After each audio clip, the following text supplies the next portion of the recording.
2 محرم شمر نے کہا کہ خیمے ہٹا دیے جائیں. کہتے ہیں حضرت عباس نے تلوار نکالی اور لکیر کھینچی. جلال عباس مشہور تھا، غیظ و غضب عباس مشہور تھا. کہتے خون حضرت عباس کی آنکھوں میں بھر آیا. تلوار نکالی کہ اگر کسی میں جرت آئے تو لکیر کو پار کر کے دیکھا. جب تک عباس ہے کس میں جرت کے خیموں کو ہاتھ لگایا. بی بی زینب فرماتی میں خیمے کے اندر بیٹھی تھی، امام حسین خیمے میں آئے. تھوڑا سا میں نے حسین کو پریشان پایا. میں نے کہا حسین بھیا کیوں پریشان؟ کہا عباس نے خط کھینچی ہے. کہا اس میں پریشانی کی کیا بات ہے؟ آپ نہیں چاہتے؟ کہ میں چاہتا ہوں خیمے ہٹا دیے جائیں. کہا عباس فرما بردار ہے، تربیت یافتہ حسین ہے، آپ کو شک ہے کہ عباس خط نہیں مٹائیں گے؟ کہ نہیں بہن زینب شک نہیں ہے، لیکن میں اپنے شیر کا دل نہیں توڑنا چاہتا. کیا مطلب حسین؟ کہ بہن زینب یاد ہے حسن کے جنازے پہ تیر برسائے تھے؟ میرے عباس نے تلوار نکالی. میں نے کہا عباس یہاں نہیں کربلا. صبر کیا میرے عباس. یاد ہے جب دربار میں مجھ سے بیعت لینے آیا اس نے بدتمیزی کر کے آواز بلند کی تھی. عباس جلال میں آئے تو کہا کا حکم دے اس کے سر کو قلم کرو. میں نے کہا عباس یہاں نہیں کربلا. بہن زینب یاد ہے جب حر نے میرا راستہ روکا تھا، لجا میں فرس میں ہاتھ ڈالا تھا، عباس کو جلال آیا تھا، تلوار نکالی کہ مولا حر کی یہ جرت کہ آپ کے گھوڑے کی لجا میں فرس میں ہاتھ ڈالے. میں نے کہا عباس یہاں نہیں کربلا. کہا بہن زینب اب تو کربلا بھی آ گئی، اب کس طرح عباس کو روکو؟ مجھے خوف ہے کہیں عباس اندر سے ٹوٹ نہ جائے. جہاں جہاں حسین مسئلہ پیش آتا تھا سیدہ زینب آگے آتی تھی. حسین آپ گھبرائیے نہیں، میں خود عباس سے بات کرتی ہوں. مولا چلے گئے.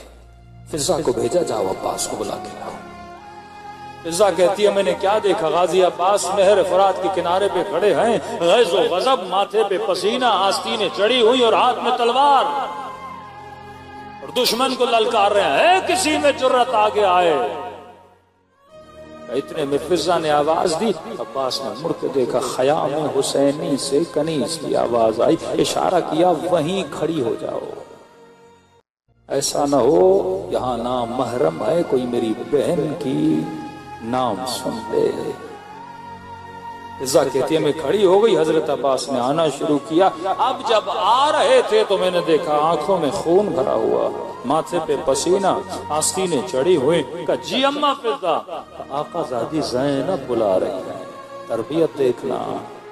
کہ جیسے سنا نا بی بی زینب. کہ آقا زادی کہاں؟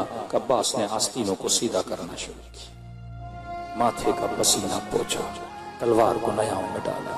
تھوڑی دیر کھڑے ہوئے کہ آنکھوں کی سرخی چلی جائے، غصہ غضب ٹھنڈا ہو جائے، اور کا خیمے کے سامنے ایسے کھڑے ہو گئے جیسے 7 سال کا بچہ کھڑا ہو جاتا ہے. ایک ہی لمحے میں بندہ ادھر اور ادھر، کیونکہ غیظ و غضب و جلال عباس کے کنٹرول میں. جب چاہتے ہیں تو جلال میں آتے ہیں، جب چاہتے ہیں تو صبر کرتے ہیں، جب چاہتے ہیں تو تلوار نکالتے ہیں، جب چاہا تو تلوار کو نیام میں ڈال دیا.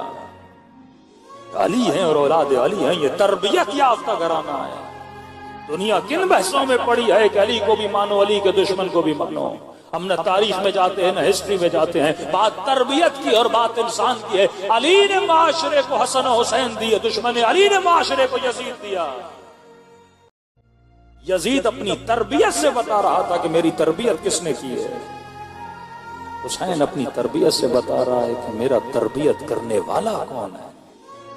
معاشرے کو کیسے پتا چلے گا؟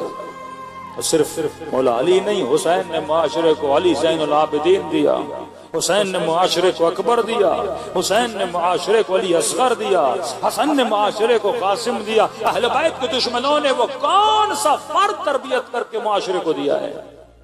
یہ پورا گھرانہ تربیت یافتہ اور کمال انسانی پر فائز علم ہو، حلم ہو، سخاوت ہو، صبر ہو، شکر ہو، عبادت ہو۔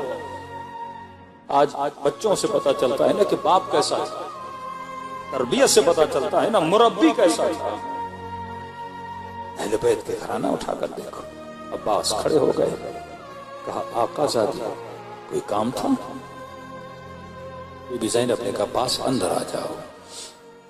کہ جیسے خیمے کے اندر کہ جیسے تو نماز میں دو زانویں ادب لگا کے بیٹھتا ہے، اسی طرح غازی عباس بیٹھ کر کہ جی آقا زادی، کہ میرے شعر سنا ہے تو نے لکیر کھینچی ہے؟ کہ جی آقا زادی، کس میں جرأت جو آپ کے خیموں کی طرف دیکھے، اس میں جرأت جو میرے حسین کے خیموں کو اکھاڑے؟ کہ عباس میں جانتی ہوں تیرا غرور ہے، تو نے دشمن کو للکارا ہے، تو نے دشمن کو دھمکی دی ہے عباس، لیکن دیکھو حسین یہ چاہتے ہیں کہ خیمے ہٹا دیے جائیں۔ میں سمجھتی ہوں عباس تیرا غرور ہے، تو خیمے میں بیٹھ جا، میں اکبر کو بھیج دیتی ہوں، میں اون و محمد و قاسم کو بھیجتی ہوں، وہ لکیر ہٹائیں گے، خیمے ہٹا دیں گے، نہ تجھے دشمن کا سامنا کرنا پڑے گا، نہ ان کے تانے سننے پڑیں گے۔ عباس بات کو سمجھ رہے ہو؟ کہتے ہیں عباس علمدار کھڑے ہو گئے، فرمایا آقا زادی اکبر کیوں جائے گا جب حسین کو نہیں پسند، میں خود جا کے کھینچی ہوئی لکیر کو مٹا دوں۔ دشمن کے تانے کیا ہوتے ہیں؟ اگر حسین کی رضا ہے تو عباس اسی پہ راضی ہے۔ یہ فلسفہ کربلا ہے، رضا برضا و تسلیما لامرہ لا معبود سواک یا غیاث المستغیثین۔ آج تو کس کو راضی کر رہا ہے؟ اگر زندگی میں ہر وہ کام کروں جس سے میرا امام راضی، میرا خدا راضی، پھر دیکھو خدا کون سا مقام عطا کرتا ہے۔